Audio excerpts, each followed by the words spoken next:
بسم اللہ الرحمن الرحیم. سب سے پہلے میں بات کرنا چاہوں گا جناب یہاں پہ ناصر شاہ صاحب سے. ناصر شاہ صاحب سے پوچھ لیں ذرا, ان کے میئر منتخب ہو گئے ہیں, پیپلز پارٹی نے بڑا مارکا سر انجام دیا ہے جناب کراچی میں, اینڈ لیٹس سی اب تو کوئی شکایت نہیں ہو سکتی کسی کو بھی کسی سے, اور شاید کراچی آئٹس جو ہیں ان کی پرابلمز جو ہیں حل ہو جائیں, کیونکہ اب تو میئر کا جو آفس ہے وہ بھی انہی کے پاس چلا گیا, پیپلز پارٹی کے پاس, تو اب تو کسی سے گلا شکوہ نہیں ہو سکتا. ناصر شاہ صاحب سے بات کریں گے. اور میں بات کرنا چاہوں گا very honourable and respected guest professor لی, جو کہ ڈائریکٹر ہیں شینگوا یونیورسٹی میں, انٹرنیشنل سینٹر فار کمیونیکیشن کے چائنا میں. چائنا میں شینگوا university is one of the top most universities of China, and sorry شینگوا university Asia کی نمبر 1 یونیورسٹی ہے. اس کو آپ گوگل کر کے چیک بھی کر سکتے ہیں, جو کہ چائنا میں ہے. اس کے ڈائریکٹر ہیں میرے ساتھ موجود, اور ممبر بھی ہیں چائنیز فارن منسٹری کے ایڈوائزری کمیٹی کے, اور آن پبلک ڈپلومیسی کے. کتابیں بہت سی لکھ چکے ہیں, بہت سے انٹرنیشنل ایوارڈز لے چکے ہیں, اور ان کی جو کچھ کتابوں کا میں ذکر کر سکتا ہوں, ان میں ایک کتاب ہے the war between science and journalism, دوسری کتاب ہے جناب چائنا پاکستان اکنامک کوریڈور, اور تیسری جناب ان کی رائٹنگز آن ایشین بارڈر لینڈز. اور اس کے علاوہ بہت سی کتابیں اور رائٹنگز ان کے پاس ہیں. جرنلسٹ بھی رہ چکے ہیں, اور ان سے بھی بات کرنا چاہوں گا. لداخ اور سی پیک پہ اسپیشلی بات کرنا چاہوں گا کہ لداخ میں کیا ہو سکتا ہے کیا نہیں ہو سکتا. میرا ٹیک لداخ پہ ڈیفرنٹ ہے. میرا ٹیک یہ ہے کہ اس کو لداخ کو ڈی ملٹرائز اگر کر دیا جائے اور وہاں پہ اکنامک ایکٹیویٹی شروع کر دی جائے, تو میرے خیال میں اس سے چائنا کو بھی بینیفٹ ہوگا, پاکستان کو بھی بینیفٹ ہوگا, اور الٹیمیٹلی انڈیا کو بھی بینیفٹ ہوگا. سو لیٹس سی ان کی کیا پروفیسر لی کی کیا سجیشنز ہیں. دونوں میرے ساتھ موجود ہوں گے, لیکن سب سے پہلے ناصر شاہ صاحب. شاہ جی ہیں کیسے آپ؟ الحمدللہ جی. شاہ جی آپ نے جناب مرتضی وہاب کا الیکشن, میئر کا الیکشن, مرتضی وہاب جیت گئے, پھر بھی یہاں پہ بہت سی آوازیں اٹھنا شروع ہو گئی ہیں, اور جماعت اسلامی بہت سی آوازیں اٹھاتی ہے کہ ٹھپے پہ ٹھپا. لیکن at the very same time the reality is کہ Murtaza Wahab has made it, Peoples Party has made it, اور میئر پیپلز پارٹی کا کراچی میں آ گیا. اب کوئی رکاوٹ تو نہیں ہوگی کام کرنے میں کراچی کے لوگوں کے لیے؟ بسم اللہ الرحمن الرحیم. اللہم صلی علی محمد و آل محمد. الحمدللہ جی, اللہ کی بڑی مہربانی, اور چیئرمین بلاول بھٹو زرداری صاحب کے ویژن کو مینڈیٹ دیا کراچی والوں نے, اور سب سے زیادہ نشستیں جو ہیں وہ پاکستان پیپلز پارٹی کو ملی کراچی سے, اور اس لیے ہمارا اخلاقی حق بھی تھا کہ میئر ہمارا ہو. اور پھر آپ نے دیکھا کہ اللہ کی مہربانی سے میئر ہمارا منتخب ہوا, اور وہ خدمت بھی کرے گا. اور کچھ عرصہ ایڈمنسٹریٹر مرزا وہاب رہے ہیں, اور ان کی کارکردگی بہت اچھی رہی ہے, اس کو سب نے اپریشیٹ بھی کیا. اور پھر وہ جو اتنے عرصے سے یہاں پہ ہم لوگ خدمت کر رہے ہیں, اور اس کی وجہ سے آج صرف کراچی ہی نہیں, حیدرآباد بلکہ پورے صوبے میں ہمارے لوگ جو ہیں وہ الحمدللہ جیتے ہیں. اور یہ چیئرمین بلاول بھٹو زرداری صاحب کا وہ ویژن ہے ترقی کا, بھلائی کا, بہتری کا, جس کو پایا تکمیل تک پہنچانے کے لیے سی ایم سندھ مراد علی شاہ صاحب اور ان کی پوری ٹیم دن رات کوشاں ہے. اور اس کا یہ ثمر ہے کہ آج جتنے ڈسٹرکٹ ہیں سندھ کے, وہاں پہ سب میں اگر کارپوریشنز ہیں تو جہلا میئر ہے, اگر ڈسٹرکٹ کونسلز ہیں تو جہلا چیئرمین ہے. اسی طرح اور بھی جو نیچے میونسپل ہیں, ٹاؤن ہیں یا ٹاؤن میونسپل کارپوریشنز ہیں, وہاں بھی زیادہ تر تعداد, کچھ میں کچھ اور لوگ بھی ہیں, لیکن 95% جو ہیں وہ پیپلز پارٹی کے لوگ جیتے ہیں اللہ کی مہربانی. دیٹس ویری گڈ جی. جماعت اسلامی کہتی ہے جناب کہ اب ہم جائیں گے کورٹس میں اینڈ چیلنج کریں گے ساری چیزوں کو, کیونکہ they are not satisfied with the results of the elections. But at the very same time ٹھیک ہے, ان کا رائٹ ہے, الیکشن کمیشن میں جائیں, کورٹس میں جائیں, جو بھی اپنے رائٹس ایکسرسائز کرنا چاہتے ہیں ضرور کریں, but at the very same time do you see any hindrances, کوئی رکاوٹ کام کرنے میں یا اس پروسیس کو پایا تکمیل تک پہنچانے میں کوئی آپ کو رکاوٹ نظر آتی ہے؟ کیونکہ کورٹس میں جائے گا کیس یا پھر الیکشن کمیشن میں جائے گا, تو اس میں کوئی رکاوٹیں نظر آتی ہیں آپ کو, یا everything is gone to be hunky dory? بالکل بھی نہیں جی, کوئی رکاوٹ نہیں, کوئی ہنڈرنس نہیں. لیکن وہ ان کا حق ہے جماعت اسلامی کا, وہ الیکشن کمیشن میں بھی جا سکتے ہیں, عدالتوں میں بھی جا سکتے ہیں, اور وہ پرامن احتجاج بھی کر سکتے ہیں. لیکن احتجاج پرامن ہونا چاہیے. قانون ہاتھ میں اگر کوئی لے گا تو پھر ظاہر ایکشن ہوگا. ہمیں بہت احترام ہے جماعت اسلامی کا بھی, ان کے عمائدین کا بھی, حافظ نعیم صاحب کے لیے بھی, اور ہم نے تو انہیں کہا کہ آپ ساتھ مل کر چلیں. کراچی کے بہت سارے ایشوز ہیں, اور اگر آپ سب لوگ کراچی کے ساتھ سنسیئر ہیں تو ساتھ مل کے چلیں. دیکھیں, شروع سے یہ بات ہوئی تھی کہ جس کے نمبر زیادہ ہوں گے وہ اس کا حق ہے میئر کا, جس کے نمبر اس کے بعد میں آئیں گے وہ ڈپٹی میئر ہو. پہلے تو جماعت اسلامی اس بات پہ اصرار کرتی تھی, لیکن جب رزلٹ آئے اور ہمیں مینڈیٹ ملا, ہمارے 100+ چیئرمین جیتے, پھر انہوں نے دھاندلی کے الزام لگانے شروع کر دیے. ان کے 80+ ہیں, اور وہ کہتے ہیں کہ جی ہمارے مینڈیٹ پہ ڈاکہ مارا گیا ہے. مینڈیٹ کراچی کے لوگوں نے پیپلز پارٹی کو دیا ہے. اب دیکھیں, پاکستان پیپلز پارٹی کے کراچی میں 5 MNA ہیں, بہت سارے MPAs ہیں. 15 سال ہو گئے ہمیں یہاں خدمت کرتے ہوئے, ترقیاتی کام کراتے ہوئے, اور ہر طرح سے بہتری لائے ہیں ہم لوگ. ہمارے اگر 100+ چیئرمین آتے ہیں تو ہم پر الزام لگتے ہیں. دوسری طرف جماعت اسلامی کا ایک MPA ہے سندھ اسمبلی میں کراچی سے, ان کے اگر 80+ آتے ہیں تو اس پہ کسی کو حیرت نہیں ہوتی. تو یہ وہ ایک مائنڈ سیٹ ہے جو پاکستان پیپلز پارٹی کے لیے بنایا گیا ہے. اور کہتے ہیں جی پاکستان پیپلز پارٹی کا کراچی میں کیا ہے.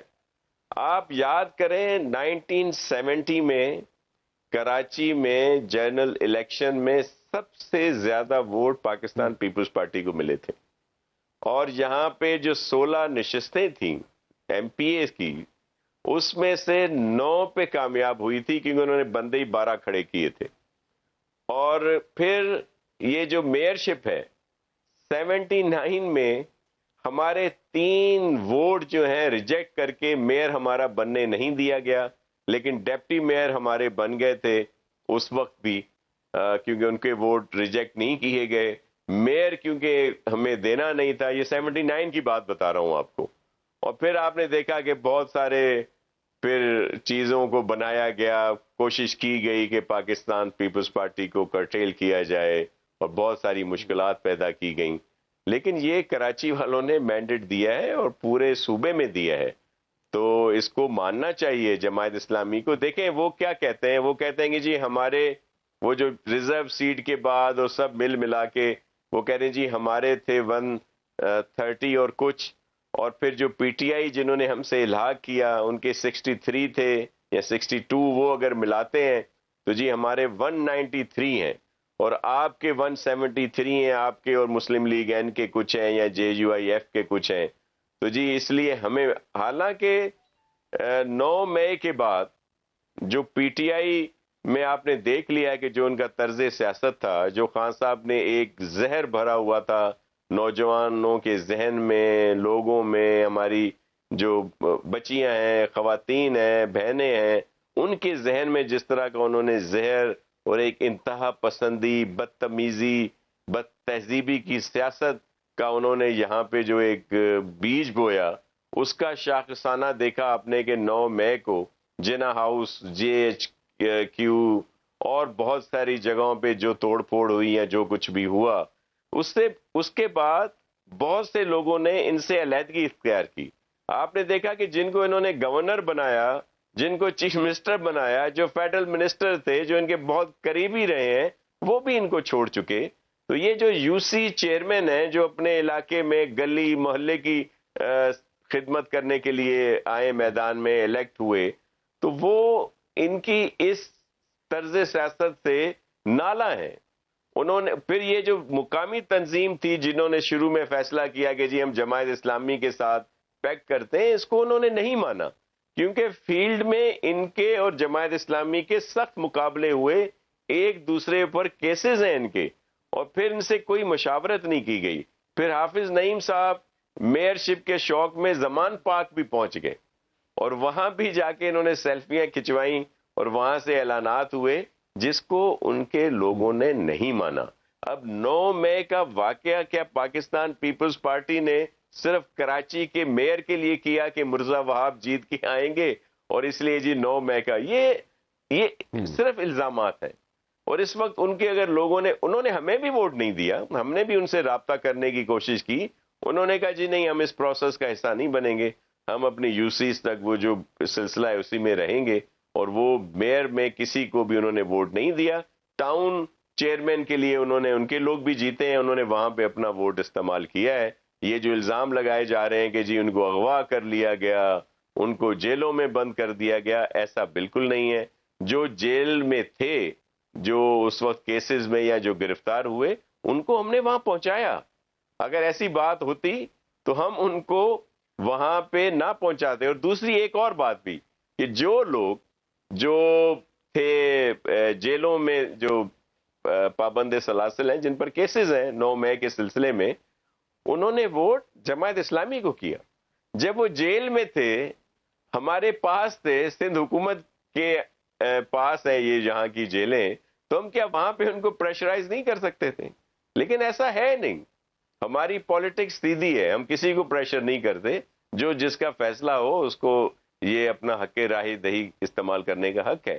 تو میری صرف گزارش یہ ہے کہ جماعت اسلامی کراچی کے لیے، وسیع تر مفاد کے لیے ساتھ مل کر کام کرے. ہم تو P T I, Jamaat Islami, JUIF، PMLN، TLP سب کو ساتھ لے کر چلنے کے لیے تیار ہیں کہ آئیں مرزا وہاب کے ساتھ مل کر کام کریں اور کراچی کی بہتری کے لیے کام کریں.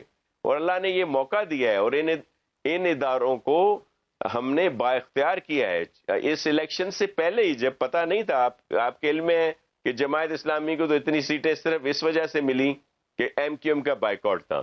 اور اگر آپ دیکھیں گے وہ حلقے، وہی حلقے ہیں جہاں سے جماعت اسلامی زیادہ جیتی ہے، جو MQM کے پاس رہے ہیں. 70% وہ حلقے ہیں.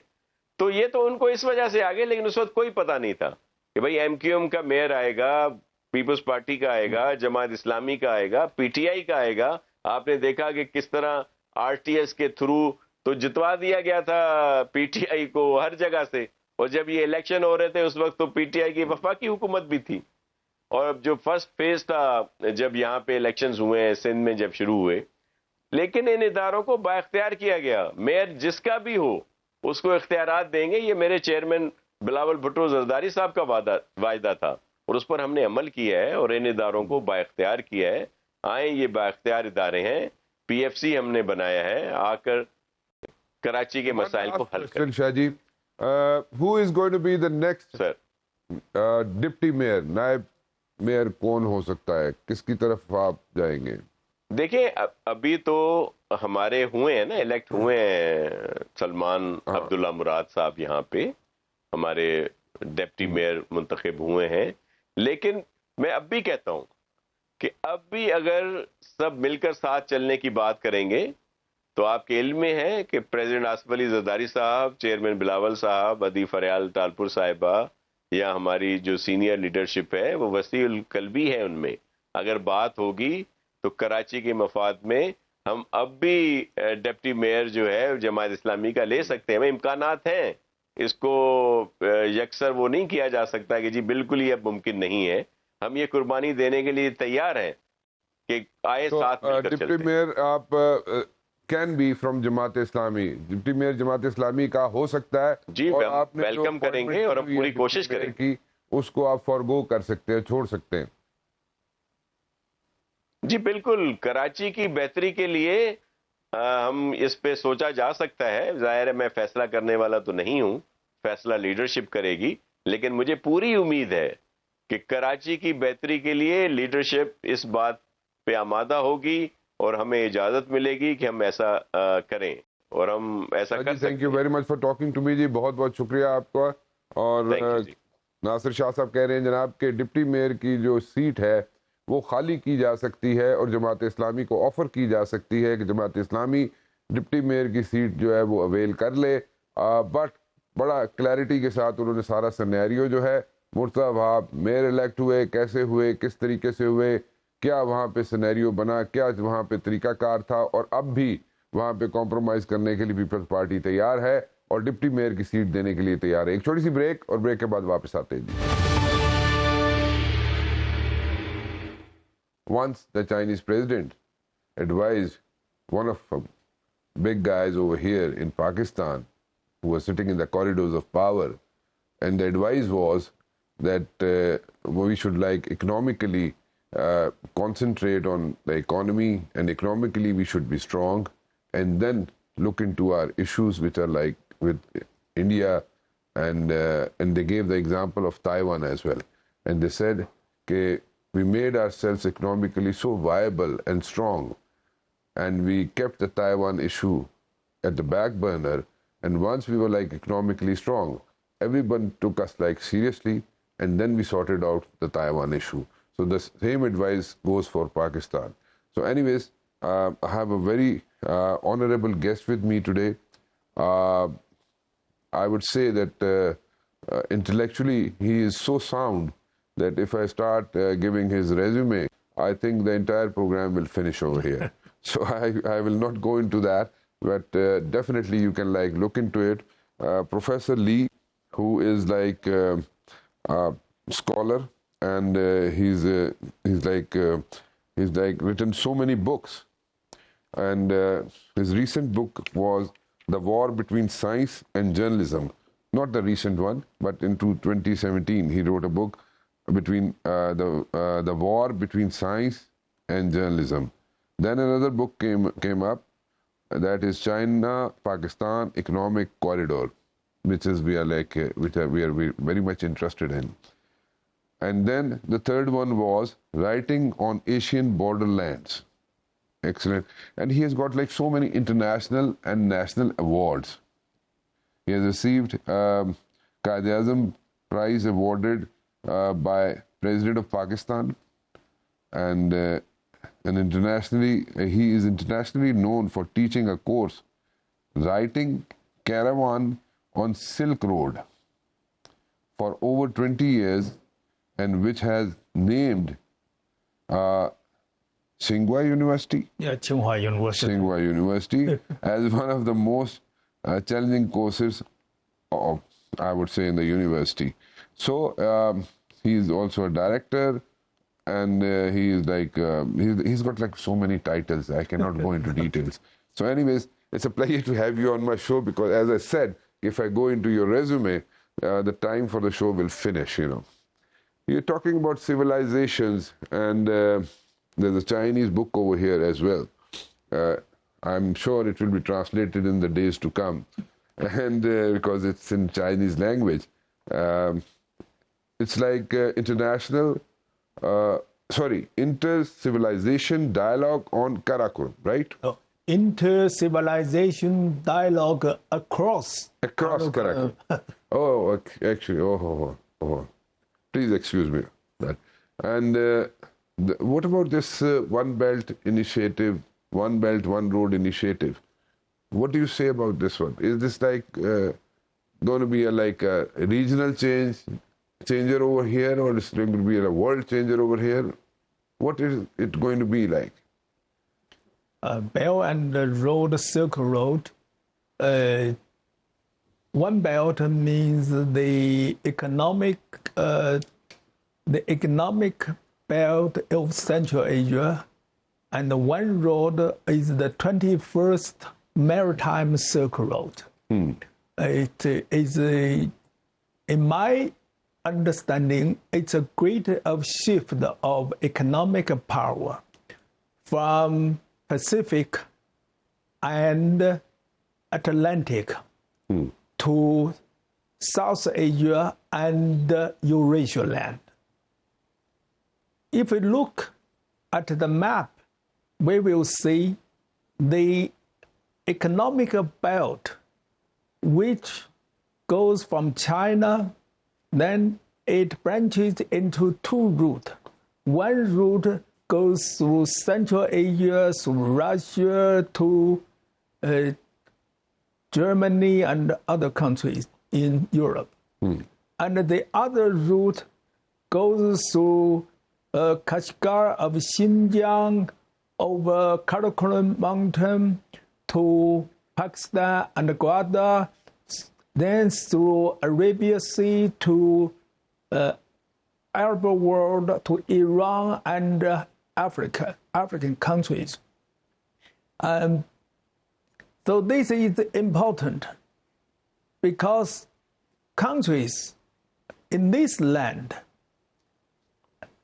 and the population accounted for more than almost 80% of the world population. But most countries are underdeveloped. That means this country hold the future of the world. So China now, by raising this, they look more to the west than to the east. East, standing from Chinese perspective, that is South Korea, Japan, and the United States across the Pacific. But now we are standing on the top of Karachi Mountain of Pamir. We're looking into Eurasia land, including Central Asia country, Russia, Pakistan, Afghanistan, Iran, and India, Burma, and all these Himalaya country, or Karakoram, Hindu Kush, Tian Shan, and Pamir country. So we want to, the Belt and Road holds the future, which means we are returning to the future. By returning, we are going back to the future, which the Silk Road was in its high time of prosperity, like in Mughal time, or in, during those medieval time, or the Chinese Tang Dynasty or Han Dynasty, when China and this part of the world had, where they actually control almost 90% of the world economy of Eurasia land, not the island country on the Pacific or by the Atlantic. So I believe this is a good strategy. Okay, so it's a game changer. But like the old Silk Route, if this thing comes into place now, it's going to be a game changer in all those countries. It's a revival of Silk Road economy, of revival of the ancient world order, and which the ancient world order is consisted of all those civilizational states, not of the national state, which were artificially created by the European Enlightenment 300 or 200 years ago. Yeah, okay. So it is definitely a game changer. What, China recently has been playing a very vital role in solving issues which were like decades of issues, which were going on from decades and decades, right? And if recently we talk about the issue which you guys sorted out through dialogue, definitely, and that was between Iran and Saudi Arabia, which is a big-time breakthrough, I would say. In the days to come, is there a possibility that China can play a role in the existing conflict which is going on between Ukraine and Russia? The Chinese people have deep feeling because we were brought up by reading Ukraine and Russian novelists and looking at the painting by, in today's world, they're Ukraine painters, but actually at that time they are Soviet or Russian painters. And we love Ukraine as we love Russia. So the war seemed like the member of one family are killing each other. This is totally against the Confucius value system. Because, Ukraine and Russia, actually this country or their civilization came into being at the time when the Mongolian Emperor Genghis Khan and his son, had the invasion of Ukraine, and actually Ukraine was the Mongolian word, which means the frontier of Mongolian Empire. And the first kingdom or Khanate or Han of this area was Kiev, Russia. Kiev, Russia is a kingdom which actually it's a mixture of race of some Mongolia and the local Russians. But now it became Ukraine. But in my mind, they are the same people from the same family. It was a proxy war. It's to most Chinese, it looked like a Russia-America war through Ukraine. It's not a Russia-Ukraine war, but that's not very good. How could a war, killing people from the same family? They have the same civilization, Orthodox Church, and speak the same language, Russian, and writing the same script. Okay, so you think that it should be stopped immediately because it's just like families fighting amongst each other, right? Yeah. We'll take a short break over here, and Professor Lee will be back with us. Professor Lee is with us, and Professor Lee, another issue which is like going on from decades and decades, and that is the conflict between Israel and Palestinians. It's not coming to an end. When it comes to dialogue and when it comes to a breakthrough, like we talked about the breakthrough the Chinese came up with, and that was between Iran and Saudi Arabia. So the expectations are high. So will China be able to solve this issue as well, the issue between Palestinians and Israel? We should not let this conflict continue. We should let Palestine state have its position in the international community, and to let the two states, the Israel and the Palestinian, get equal treatment internationally. And I believe there are some bases for peacemaking between these two countries, the country of Palestine and the country of Israel. Actually, if we look back into the Second World War, the First World War, that Israeli people, like the Palestinian people, were being persecuted by, by the Western imperialist countries. And both Palestinian people and Israeli people suffered under the oppression of the West, since the First World War, particularly in the Second World War. So with this common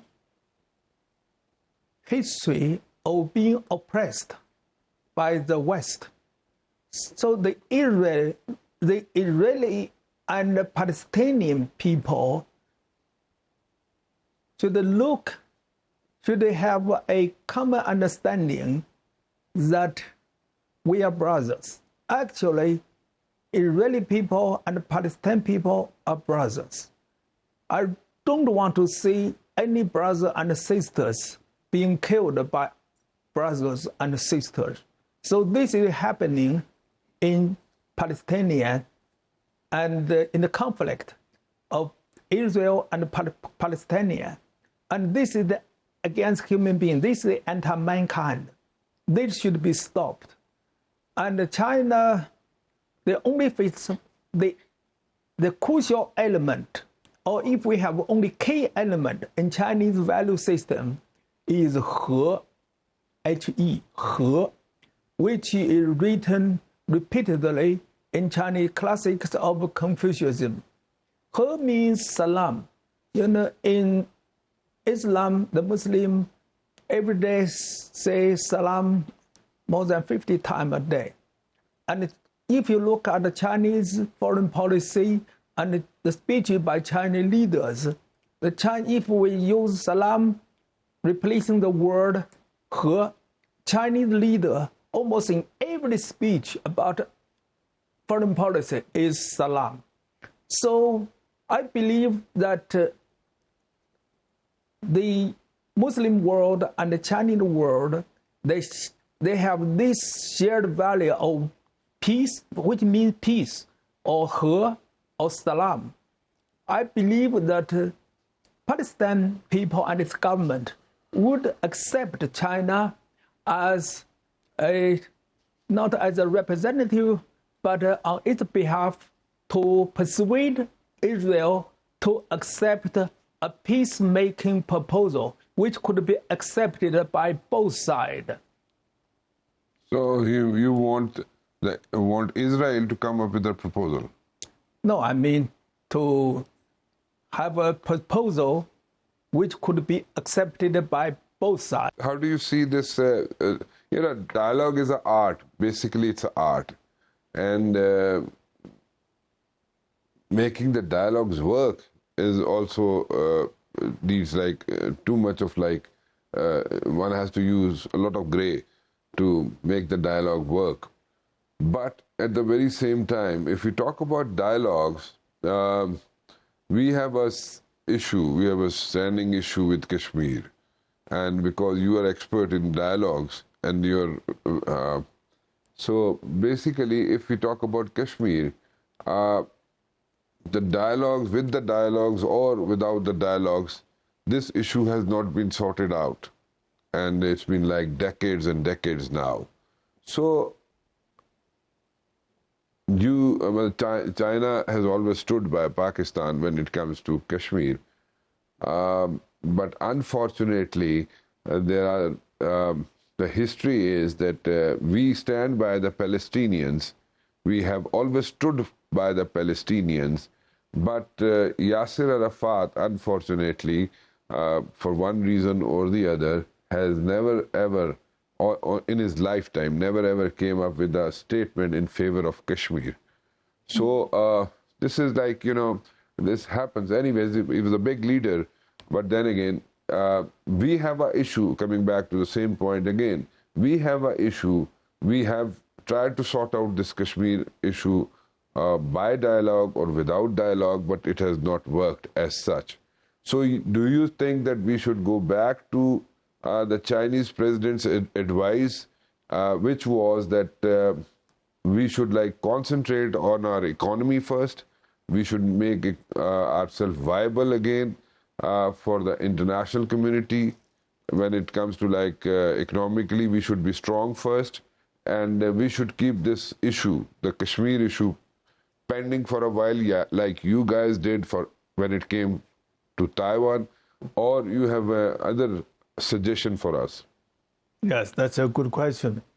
But dialogue across Himalaya, Kashmir is a land, taking a lot of Western Himalaya. And I just published a book, which is a dialogue between China and Pakistan. It's called Inter-Civilization Dialogue Across Karachi Mountain. And in this dialogue, I conducted with late Professor Akram over the last 10 years. We agree that on the one hand, we should follow the United Nations resolution of Kashmir. But nobody is interested in that. But on the other hand, we should make our effort to revive the old Silk Road economy of Kashmir. Now we have CPEC. Actually, in the past, China and Pakistan had conducted, before partition, from ancient time till now, is a pilgrim to Swat, to Peshawar for Buddhist or Chinese Muslim to Mecca. They came through Pakistan, through the Karakoram Pass, now and Ladakh, which is now occupied India. And if we, for the time being, maybe for the next 100 years, we stop talking about the dispute of the territory of Ladakh between China, Pakistan, and India. Actually, all the three countries claim Ladakh is their territory. And let Ladakh being revived as the Silk Road, which was used before 1960s for over 2,000 years. In this way, the people, most of them are Muslim in Kashmir, would get rich because there used to be the goods cargo being sold or being shipped to China's Xinjiang, western province of China, and also to Central Asia country and to Russia. All came from Karachi, Ladakh, to Xinjiang, to Tibet, to other provinces of China, and to Soviet Union and Russia and other countries. And also the Chinese tea, silk, and horses all go through this Ladakh region. But now, because there is this military confrontation between India and China, between India and Pakistan, it's almost beyond the people lost their vision of using Ladakh as the best economic corridor between China and India, between China and Pakistan for the future. If we now stop fighting, stop this closing down our border, we open the border and make agreement, let's reopen this is the biggest economic corridor in Eurasian land, in Asia, then China, Pakistan, India would benefit greatly.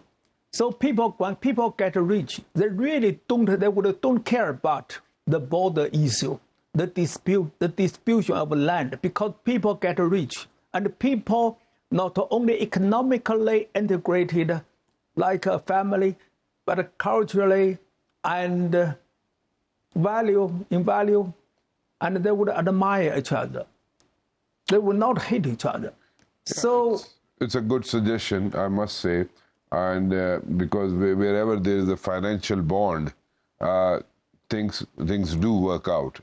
Yeah. Even if there are like serious issues between two entities or states or parties, if there is a financial interest, things do work out. And this is a very good suggestion that if the borders are open and Ladakh is part of CPAC, and India also becomes a part of CPAC. Yes. So India becomes a part of CPAC and Ladakh is there, and everyone has its interest. China has its interest, and India has its interest. Pakistan has its interest, and Ladakh should be like a neutral place where all these countries should go for like activities, economic activities, and CPAC is there, and because of CPAC, and India should be part of CPAC. This is what you're suggesting, right? So let China, India, and Pakistan sit on a round table and discuss to make Ladakh a free economic zone or special economic development zone or region. So we stop dispute, we stop argue, and no military there. No. Then let it develop by itself to see 20 years after 30 years. Then we decide whether we should Excellent. talk about the border issue. Very good suggestion. Very good suggestion. I must appreciate that. Yeah. Professor Lee, thank you very much for talking to me, and it was to have you on my show. And I'm sure that we will interact again. And because you are like over here for long, right? Thanks. Yes, Thank that's you. right. بہت اچھی suggestion ہے جی. اور سب سے اچھی suggestion یہ ہے کہ لداخ جہاں پہ ایشو کھڑا رہتا ہے اور جہاں پہ چائنا اور انڈیا جو ہے آئی بال رہتا ہے اور وہاں پہ ایک سچویشن بنی رہتی ہے ملیٹریلی, اس کو ایک نیوٹرل زون اور اس کو فری اکنامک زون بنا دیا جائے, اور وہاں پہ ملٹری جو ہے, ملٹری کا وہاں پہ پریزنس جو ہے, چاہے وہ چائنیز ملٹری کی پریزنس ہو, چاہے وہ انڈین ملٹری کی پریزنس ہو, اس کو ختم کر دیا جائے اور وہاں پہ فری اکنامک زون بنا دیا جائے لداخ کو, تاکہ وہاں پہ پاکستان بھی اس سے بینیفٹ کر سکے, چائنا بھی اس سے بینیفٹ کر سکے اور انڈیا بھی اس سے بینیفٹ کر سکے, اور اس کو ایک فری اکنامک زون بنا دیا جائے اور وہاں پہ سب اکنامک ایکٹیویٹیز جو ہے وہ جنریٹ کی جائیں. Very good suggestion, I must say, and a very positive interaction with Professor Lee. فی الحال رانا مبشر کو اجازت دیجیے جی, اللہ حافظ.